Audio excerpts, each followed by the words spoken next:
Sapeker haram, HP manyana baroga. Ceknya HP mah lain sapeker. Hei, buka coba Gus ya buka. Barang dibuka bener SB. Yo tambah sapeker ge cenah incuna. Jadi jadalah haram asepeker. Asepekerul kabir. Gitu. Alladzi kana fil masjid huwa haramun. Wa ma speaker pil HP. Gitu kan anu leutik teu kadehe. Bahwa incuhu. Oh halalun. Antepkeun geus.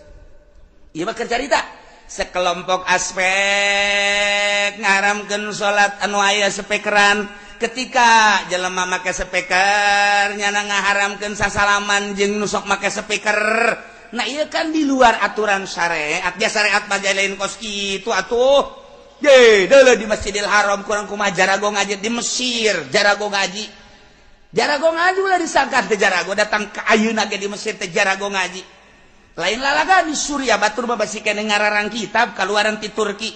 Kuari lamun di Yaman aya anu nyarahan bugiah 4 jilid ngan encan berkembang bae di urang. Berarti kan jago jasa ngaji make sapeker. Sapeker haram.